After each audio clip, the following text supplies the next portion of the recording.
What's going on, guys, and welcome back. If you're new to the channel, consider hitting that subscribe button for more content.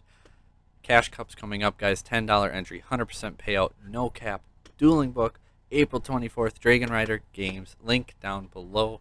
That's not why you're here. You're here to learn a little bit about hand traps and kind of where you can use them. Unfortunately, big disclaimer, this format, one hand trap, is more often than not not enough because there's so many engines crammed into so many decks that you basically stop an engine and then you get hit by the other 2 to 7 to 12 to engines. Like, yeah, it's gonna happen. So let's just go ahead and run on through them. Ash Blossom and Joyous Spring first. It's probably the most popular hand trap. Brave, we're going to talk Brave, Prank Kid, PK, Eldritch, Cyberse, kind of separating Eldritch and Cyberse, but also talking about them together. Based, Tenyi, Dragonlink, Striker, floowandereeze. If you're wondering why we picked these decks, because they have been topping the most within the United States regionals. If you're curious on the top 8 regional breakdowns, videos on the channel, we have over 100 top 8 decks. Go check it out to see which decks are doing the most. Ash Blossom and Joyous Spring. What are some cards we can hit with Ash? Versus Brave, hit that Enchantress. Stop Fateful, stop the engine. If they open it, they open it. They're playing 1, maybe 2 in a potentially 40 to 60 card deck. If they opened it, they opened it. If you wait for the Fateful and then you Ash it, well, you better do really good on your turn because they are just going to have combo then on their turn. Plus, you hit the Enchantress, you stop the right, you stop the right, you stop the token. So, yeah, pretty good there. I mean, I guess, we kind of were off a little. We said 1 to 2, that's Fateful. If they open the right, they get to Fateful anyway, so it's actually like 4 to 5. But, again, Fateful is not the greatest if you don't have that token. Running out of breath already. We actually did most of this video and realized I never hit record, so yeah, it's been one of those days. Prank Kids, Ash the first kid. If you can hit that first kid, you hit that first kid with the Brave engine. Most are cutting poly, so you can really hinder their plays. PK, I actually like hitting the cloak. I like hitting the scales. Depending what they discard off the scales, at least, you can, like, okay, they discard a card that's not going to help them at all. Ash the scales, prevent the dump because the dump is going to kick off their play. Otherwise, let them dunk the cloak, Ash the cloak when they try to add to hand, and then you can prevent their play that way. Again, 1 Ash is not going to stop the deck. They will still be able to play or do something. You just have to hope it's not full combo. I've seen people open E-Telly and people Ash. I almost will never Ash an E-Telly. Because what's it leading to? Is it leading to PK combo? Is it leading to Health combo? Is it leading into virtual world plays? You really don't know, and just throwing an Ash at it does next to nothing because they probably have combo in their hand without that E-Telly, and you just fell hard for the bait. Fusion Destiny is always a really good one too. Like any deck playing it, Ash vs Fusion Destiny, pretty good. Eldritch, Sanguine. Eldritch, Sanguine, that's easy. Cyberse, hit the souls. Like a lot of the Cyberse Eldritch play souls because you can use souls to obviously dump your Eldritch cards. Could group this in with the Eldritch, I guess, more so. Cyberse, I don't think they really have a whole lot that you can Ash too much. They get the draw, but I mean, at that point it's like souls too. So it's better, like for better or worse, it's, save it for that Sanguine because you're not going to be able to use it on Dagda. You can't use it on Verde, so it's just a little bit lackluster versus the Cyberse engine. Versus Based, hitting the souls. Any deck that plays Helk, hitting the Helk is going to be really good. Again, we said Fusion Destiny. Unfortunately, you're going to need another hand trap with it, but Rock's Rose, the couple decks that play the Rose package, you can't really hit the Rose package if they use it to make a Baron, they use it to make a Savage, they use it to make a Negate. But if they somehow, someway didn't, they use it for other Synchro, or they use it for like a Cheek Sow that negates on field, you Ash, and you can prevent that Rock's Rose from searching out the other Rose Dragon, which starts out the spell, which summons back the rocks, and just continues to let them go off. Otherwise, if you hit more of a sword soul version of Tenyi as well, you can hit like the Emergence, you can hit the Ecclesia, but most sword souls at this point have kind of cut it to like Taya, Moyi, Blackout, one of each, and then like the Emergences. It's kind of, you'll know pretty quick what they're doing. I've even seen like one or two playing Long Young still, just the one copy, but it's a free way to make a Baron. So, I mean, I understand. I get it. Burn a little bit, Baron, time, everything fun like that. Sky Striker, it kind of depends where you're at, but, hitting the Hayate to prevent them from really starting out their plays. Hitting the Shizuku for the same reason. Engage, yeah, that's usually pretty good too. Stop access to Ray, and then you're in the clear a little bit better. Floowandereeze, hit the Robina, hit the Eaglin, watch out for chain blocking. The deck does it really well, especially once they get cards banished and they just start to roll. Then it makes it harder. But initially they summon, you ash it, you're in a better position. The new spell does help them play through Disruption though, so keep that in mind. Ogre versus these same decks. Ogre on Fateful is going to be pretty good, especially if they only play the one. Otherwise, hitting the Griffin, because Griffin must return itself in order to negate, is going to be very good. Hitting Prank Kids, I mean, if you guys know something better, let me know. But like Ogre versus Prank Kids really, in my opinion, is not that great. You can hit the Doodle on search if they didn't chain block, and now they have to use the kid and have opened another kid, and then they have to use the Pandemonium that they just searched to go into the fusion to be able to get another kid, and then they contribute to bring back Doodle, bring back one other Doodle tribute, get Pandemonium back, get another kid if they have to, otherwise they'll grab that Pranks that they dump off Fansies. So like you kind of make their play a little more awkward and you help hurt their follow-up. But outside of that, like Ogre on Doodle, I guess, is probably the best bet. Again, let me know if you have something better. I like Ogre, but I don't think I like Ogre as much as everyone else. Verse PK. Rusty is too late. You can't change my mind on that. By the time you hit Rusty, they're going to have a way to reborn it, and then it's like you never even hit Rusty anyway, since they can't even use it as link material. However, if you hit the Cherubini, you will prevent at least one body from being on board, because say they summon out the I always get Graph and Seer mixed up on which one summons from the deck and which one summons from the grave. I think they dump Graph, summon Seer, but now since you don't have the Cherubini, they summon something else, Seer pops itself, and then they bring the Cherubini back, but they still lost that one body on board, so now they might not be able to make Dagda and Verde or something like the sorts. You might force them into Rusty and maybe Verde, and like just have to choose, so you can avoid a potential Scythe lock. Again, it's not the greatest though, especially if it's your only hand trap. Versus Eldritch, it's Eldland. You stop one thing, but then they're getting the other effect, which isn't the worst anyway, because guess what? They're going to pop it anyway and get the other effect regardless. So at least you prevent the add to hand. Any deck playing Hulk, you hit Hulk, it just makes that 001 a lot weaker because you can't go into the Auroradon, or you completely make them shift their play, and especially if they're not like ready to shift their play, now they have to summon out a different card, or they have to like just slow down and really start thinking. And when they start thinking, they might start overthinking, and if they overthink, they could potentially play themselves out of a game. So yeah, like hitting Hulk and Hulk dot decks. Dragon Link, I actually really like Ogre versus Boot Sector, because they a lot of the time they will have already normal summoned. So I mean, if they have like access to quick launch, they can summon that Tracer out anyway. But if they don't, they're probably not going to do a whole lot more this turn, and it'll give you that chance to really take over. Ogre versus multi-roll. Next question. Devotee versus the Cyburst, because, well, who would have ever thought that a card that tributes or the card that gets tributed in their combo and then it summons out 2 tokens to do it all over again would be kind of good.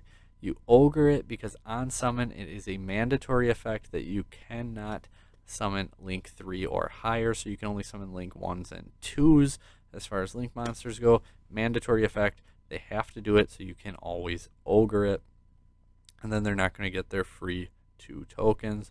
Hitting like Map versus floowandereeze, or even hitting that first normal summon, they're going to get another one, but now they're going to have to, again, change up their play line a little bit if they want to combo the same, because they're losing that body on board, so they can't just, like, you know, Rabina, Eaglin, and Ben. Like, you're making them change the direction they went, but hitting Map is definitely going to be the better option. Imperm and Veiler versus Brave. Veiler's useless. Versus Brave, you can use Imperm, save it for your turn, hit the Griffin to force it, like, guarantee to out that negate. If I was them, I would, a lot of the time, it's tricky. Do you use it to negate the Imperm to put your Griffin back so you can get it back, or do you leave the body to try not to lose, but potentially lose your Griffin and now you don't have it anymore? You make them have to go into that scenario. Prank Kids, you know, a deck that activates Engrave and tributes for cost is going to be kind of hard to hit with an Imperm, but you can doodle the effect, which will stop the ad, so they'll stop like the Pandemonium, and they'll still get the kid from when they went into doodle, and then they go into another doodle, but again, they won't get the ad, but they'll get the tribute to get 2 back from the grave. So hitting doodle is going to be the best thing for Veiler or Imperm versus Prank Kids. PK, depending what they discard with Torn Scales, you might be able to stop their play before it really starts. Otherwise, Rusty's always a really strong hit. You can also hit like the Verde to stop the DPE, because a lot of time they may not put a negate on board before, unless they open the Brave package. Which, if they do that too, you know, they're going to have it before you start comboing off for real anyway. Versus Eldritch, again, Veiler's dead. Imperm, however, is not, as you can just use your Imperm, set it, negate Golden Lord, and take out that skill drain. Take out that there can be only one. Take out that summon limit. You know, you stop these floodgate cards by negating their boss monster. So that's kind of where we're at with Imperm and Veiler. Cybers, I mean, you know, any deck playing like Dagda, Verde, that's kind of where you're going to hit these just to prevent that Scythe lock. You know, your based, your Tenyis, you're going to try to stop Help combo, you're going to force the Griffin if you have to force the Griffin, because at least it's one less negate. Same with like Tenyi with Baron. You can wait for the Hulk then, and you Imperm the Hulk, and then you force Baron to be used right now. And then some people might say, well, just hold it for your turn and then negate something else that way. I would actually rather use it on the Hulk, because if they let it go through, they're probably getting stopped. And if they don't let it go through, you don't have the Baron to worry about anyway. So I just kind of use these cards to force that Baron to negate you before you get there. Dragon Link, hitting Chaos Ruler. Like, Chaos Ruler is such a crazy card. It sends follow-up to grave. It sends extenders to grave. It adds an extender to hand. It potentially allows, like, Safer Banish, get Levineer back. Like, Chaos Ruler is such a good card for this deck, and I would absolutely be okay using an Imperm on it, even if others may say it's not the right call. Sky Striker, hit any of the links, really, but it's going to kind of depend on where the game state's at to really know which one to hit. Like, if you can tell they're struggling to get rolling, you might hit that Shizuku or the Hayate to stop them early. Otherwise, like, if you know they're already set up and they're grabbing a card from grave, like, you hit that Kagari to stop them from getting whatever it is, Engage or, you know, Widowink or multi-roll, anything like that. Running out of breath, but we have a lot more hand traps to talk about, especially being our second time doing this. Sky Striker, we did. floowandereeze, Robina, Eaglin, easy, free, done.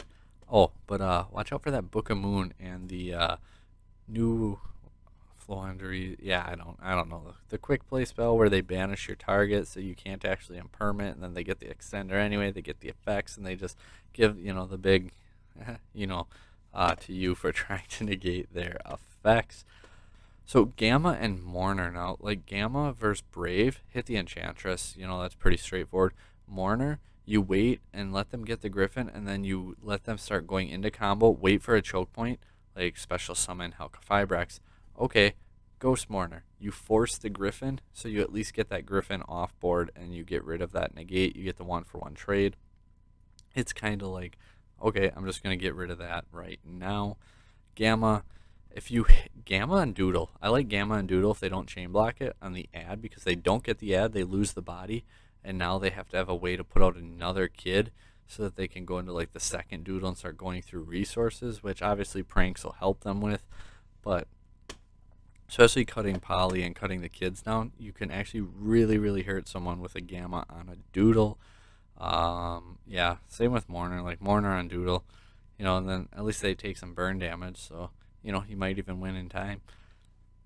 PK, Scales, Rusty, Verde, kind of the same cards we've been talking about.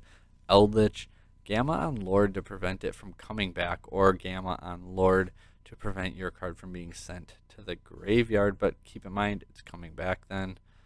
Mourner, I mean, if they summon Lorna on your turn, you can Mourner it just to give that extra burn damage, 2,500 when you get rid of it.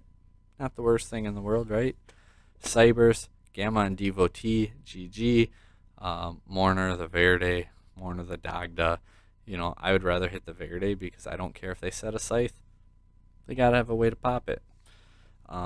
Based, Helk, Verde, DPE, Scythe for your Gamma. Like, there's so many things that you can hit, and Based is 5 engines or more crammed into one deck, so one hand trap is not going to stop all of them. So you kind of just, once they start playing, depending which engine they lead with, you might be forced to use that Gamma. Or if you have a second hand trap, you can play these out smarter because you can let them commit, let them put a negate on board, use your hand trap at the choke point, they try to negate it, you then swing through with your second hand trap. Tenyi, hitting the Hulk, hitting the Rose, hitting the swordsoul monsters. Again, we mentioned Yazi, or I think we did. That might have been the first time we did the video. Hitting Yazi, especially like with Ash too, if they get to that point and they like open awkward and they just have to go for it, hitting Yazi is going to be really good because then they have, I think 1 token left on board and nothing else. So, negating that Yazi is going to be really strong as well. Dragon Link, Chaos Ruler. Remember, Chaos Ruler. It's pretty good to hit. And even with Gamma, actually, you can hit like Romulus to get rid of their Link 2. Now they have to be able to extend and get 2 more bodies on board to really do anything. They probably only have 3 cards in hand at this point. They already may or may not have used their normal summon. Having Boot in hand could potentially give them, a good access. But let's say they open Insane. They still got 4 cards. They activate Boot, summon 2 out of hand. That's 1 card left in hand. Like, you're still going to force them to have a weaker board and very little follow-up. Sky Striker, I like hitting Ray. Gamma and Ray, like, you can't tell me anything different. Gamma and Ray is just so good, whether it's the Engrave effect, which isn't going to happen hardly ever, because you'll usually have a monster on board, so you won't be able to Gamma. But the effect to Tribute, especially when they open it with Area 0, like 0 target Ray, Chain Ray, Gamma, feels great. Feels great. Floowandereeze, that first normal summon, they cannot dodge it. So Gamma, they can attempt, they can chain the spell, banish it, summon the next card, and continue to play, but they're going to do that through a hand trap no matter what. Gamma at least still prevents that first one, so now their board is going to be a little bit weaker. Belle, Belle versus Brave. The Enchantress can add from grave or deck, so you can Belle it. Pretty good. Prank Kids, hitting Doodle or even hitting the Bow Wow when they tribute to add back from grave to hand. Belle on that's always going to be really strong. Scales trying to come back. DPE trying to come back. DPE going for any of the decks we had mentioned prior. Obviously hitting DPE, hitting Scythe so that they can't come back from the grave is going to be good. Eldritch, you can Ash or Belle Sanguine, so that's going to be nice there. You can go ahead to hit the Golden Lord to keep it in the graveyard so that they can't, use it to beat you down. 001's another great Belle target. Your Dragon Link's, Striker trying to pop to summon, and the Rocket Recharger shenanigans that they can do. Belle's a good way to stop them.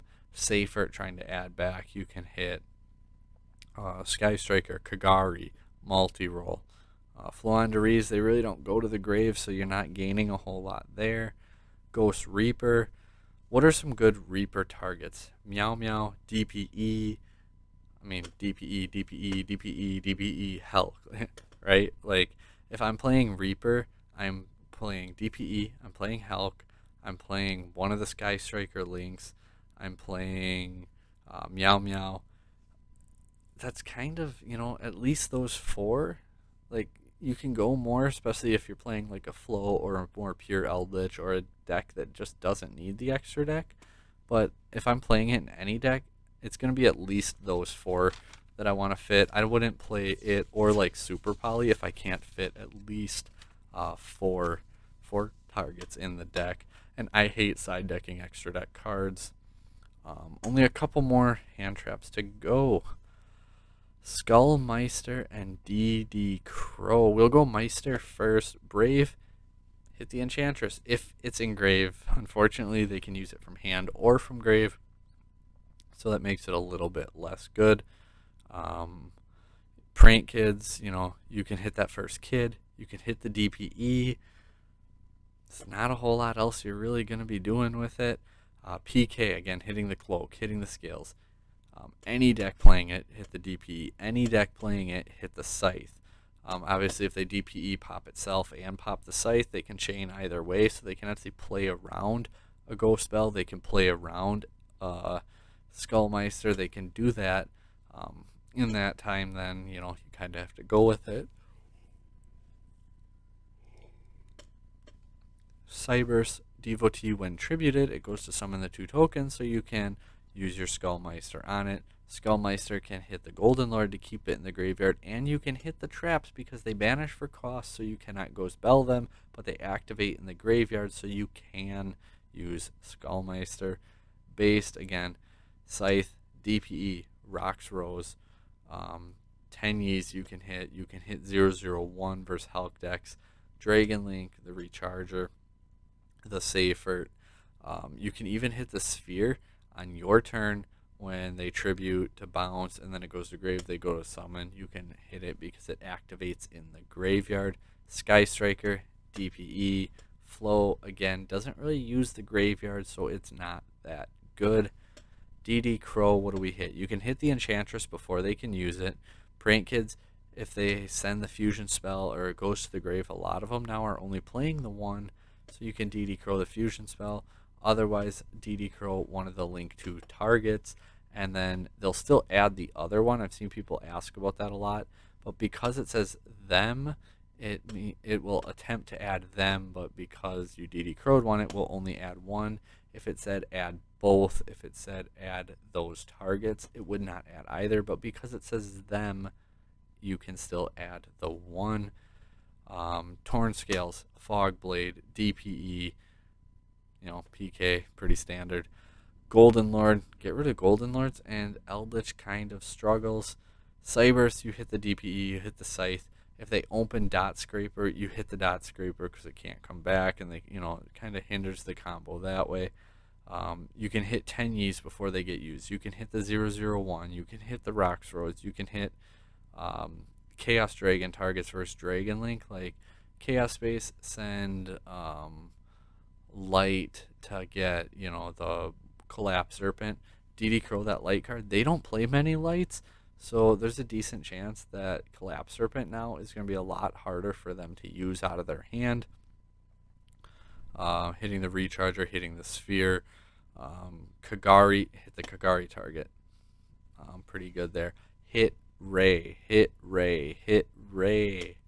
Without Ray, Sky Striker trying to play without Ray is a little bit better than Eldritch playing without Golden Lord, but not much. Floowandereeze, again, they don't really go to the grave anyway, so there's not going to be a whole lot there for you to DD Crow. And if you can get their monster to the graveyard, let it go to the graveyard. Don't DD Crow it, because then you're giving it back to them. Like, don't do it. Okay, so that's kind of it for our singular 1-for-1 hand traps. What are, like, what about the good hand traps? You know, what about the high impact hand traps? These are the hand traps I really like. Unfortunately for this format, I'm not maining like only these ones. I am maining a lot of hand traps, and that means the other ones: Ash Blossom, Imperm, Nibiru. My 3 favorites: Veiler, Ogre, right there is like 4 and 5. So Lancia, Droll, Nibiru, Shifter, Token Collector, Phantasme. These are the ones we're talking about. Let's go ahead and talk about Lancia. You can prevent the Enchantress from banishing, so you can stop the right that way. So Lancia is okay here. If they open the right, obviously it's a different story. Prank Kids, you know, you stop the Roxy's. That's, wow, we could think rock, but not Roxy's. You stop the Roxy's. So especially if that's the one if they normal summon Roxy's, you throw Lancia down. Like, that's actually really good because you turned off Enchantress and you just turned off that Roxy's. So that's actually really good in that regard. PK, who would have thought Lancia is probably going to be pretty good versus PK. Eldritch, you can buy yourself a turn with Lancia. Cybers, not really that great. Based, again, it's not really that great. Tenyi, you turn off all the Tenyis, that's pretty good. You turn off the Taya, that's pretty good. So Lancia has some applications for swordsoul Tenyi. Dragon Link, you turn off the Chaos Engine with Lancia. Sky Striker, not really doing a whole lot. floowandereeze, it hurts a lot because now their cards will all go to the graveyard. They can't recur them back. They can't chain block. They're not going to be able to play the way they want to play. And it does not matter chain link order. It does not matter what resolves first. Lancia and Shifter, Lancia will always take precedent. That's I can't think the exact wording right now for why. If a judge wants to help me out down below for it, because you know it's getting late and I'm talking a lot. But like, it doesn't matter if Shifter resolved. It doesn't matter if Lancia resolved and then Shifter comes in. No matter what, if both are played in the same turn, or even if they Shifter you, like you go first, they Shifter you, their turn, you Lancia, if it doesn't have to go to the grave. Again, I don't have the card text right off the top of my head right now. Lancia will always take precedent over the Shifter. Drone Lockbird, I actually really, really like Drone Lockbird right now. We'll see with the Despia and all that coming soon. I mean, Despia's here, but getting the branded cards. And I'm actually working on a whole video for like how to beat Despia branded post Elbaz structure deck. I'm just doing a whole video on that as opposed to adding that in here, where we'll cover side decking and all that good stuff. Drone Lockbird, I really do like though, especially if it's Brave, search out Draco back. You know, they get to Draco back. You drop Droll. They can't get to Griffin now. Not only that, even decks that only need like Prank Kids really just wants that one doodle. They don't need the draw off of Rock. They don't need the draw off of Pranks. They really want that ad though off a doodle. So if you hit them after Draco back, they're not getting Griffin. They're not getting the ad. They're not getting the draw. They're not getting the draw. Droll's pretty good.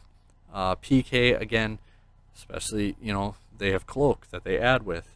They have the Rusty, right? Not Rusty. Boots to go ahead and get their Fogblade. But if they use the Brave engine, again, they're not getting Griffin. They're not getting the add off Cloak. They're not getting the add off Boots. They're not getting these cards because you drolled them. Eldritch, not that great. Rip my page here, so it's actually kind of hard to see. Cybers, it's okay. It's really not that great again. Based, it's pretty good. Tenyi, I mean, Based, okay, I shouldn't say it's pretty good versus Based. Based, it completely depends on their hand. Did they open Fusion Destiny? Did they open Scythe? You know, did they open the Brave where they already have Griffin or they have Draco back and they only need the one other search? Do they have, you know, Souls and that's their first? They draw 2 and now they drew into everything they need. Droll can be really good, or it might not be that good at all. Tenyi, I do like it in this matchup. Dragon Link, obviously, I really like it. Sky Striker, I'm not the biggest on Droll because they really don't add like they used to until you start to get into the grind game. Turn 1, though, Droll's not that great. floowandereeze Droll is pretty darn great. Nibiru versus Brave. No. Like, they summon twice, and the second one's a negate. Probably not very good. I mean, realistically, Griffin is going to be the third summon because they want the second summon to trigger the chain block from Fateful to get the Draco back. So Griffin will more often than not be the third summon. Prank Kids, though, Nibiru is good against Prank Kids if they don't have that Griffin. Same with PK. If they don't have the Griffin, Nibiru is pretty good. Eldritch, no. Cybers, yes, you'll prevent the Scythe lock. Based, again, it depends on how they open it. Depends what their hand is, because the deck is a whole bunch of engines. How do you tell someone how to beat a deck that's just 6 different engines that plays every hand differently? Yeah, it's kind of hard to explain how to beat it. You kind of just got to try and take it down and outgrind it, or just outpace it right off the start. Tenyi, I do like it here. Again, if they make the Baron first, though, you're forcing the Baron, so you're going to need a second hand trap. Dragon Link, I do like Nibiru a lot versus Dragon Link. Striker and Flow, not the biggest fan. Shifter versus Brave. Well, they can use Enchantress from hand and banish, so they don't really care. They can't discard the Draco back because it'll get banished. So, I mean, you at least force them to use a different card when they search out the Griffin. So, I mean, you make them neg 1 in the process as opposed to discarding Draco back just to get it back. PK, you know, they want their cards in the grave so they can banish them for their effects. Eldritch, similar. Cybers, like, what decks that we've talked about actually like Shifter? Brave, Eldritch, and Flow are really the only ones that don't care about Shifter. The rest are all going to be kind of hurt by it. Token Collector, what ones are Token Collector good against? The ones that summon tokens. Duh. Any Brave deck, Token Collector, you're going to stop that. Brave Engine from being effective because the Griffin, obviously, I mean, you know, the Griffin, it's not going to be able to negate. It's just a body at that point. Cybers, you stop the tokens from the Devotee. You get rid of those. You know, your Tenyi, your Based. You stop, like, any Hulk deck, you know, you stop the tokens. So Token Collector has uses. I'm just personally not the biggest fan. And then Phantasme, the last one. Well, Prank Kids, PK, Cybers, Based, Tenyi, Dragon Link, Sky Striker. They all link, so I mean, if you want to play it, you can play it. It's pretty much going second card, so you're going to side deck it. My biggest issue with Phantasme is it good enough to call it worth in the side deck? Personally, I don't think so, but that's up to you. Hopefully this video helped you guys out a little bit, and hit that subscribe button. Until next time, guys, take care.